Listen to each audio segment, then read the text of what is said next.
అది గణపతి కింది ఆధారం. మూలాధారం అంటే ముందు ఇక్కడ నుండి మూలం, అది మూలం. అక్కడ ఎవరున్నారు? గణపతి. బయట పెట్టే ఆ గణపతి కాదు, మన లోపల మనల్ని నిర్మించుకున్న గణపతి. దాన్ని జ్ఞానం ద్వారా దాన్ని ఒక జాగ్రత్త మూలాధార చక్రాన్ని జ్ఞానం ద్వారా గురువు. అప్పుడు మనకు వెన్నుముక సీత ఉంటుంది.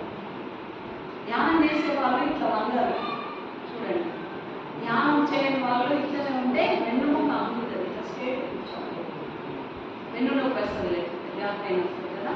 వెన్నుముక మన ధ్యానంలో సీదా కూర్చోవాలి. ఇట్లా వంగతో ఇటు వంగ పట్టు.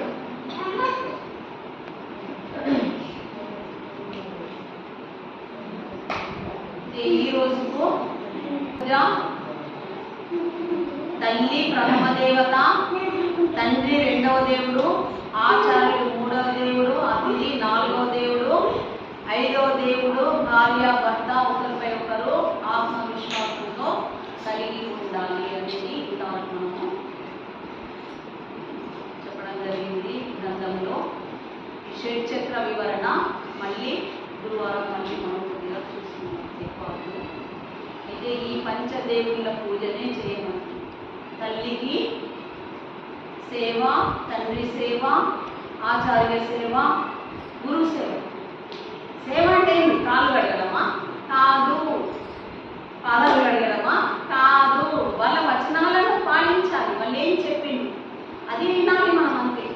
ఇప్పుడు టీచర్ చెప్తే టీచర్ మాట పిల్లలు వినాల్సిందే, స్టూడెంట్స్. ఇప్పుడు మనకు ఆచార్య గురువు చెప్పిన వచనాలు మనం పాటించాలి, అది కూడా సేవ. గురు ప్రవచనాల సేవ.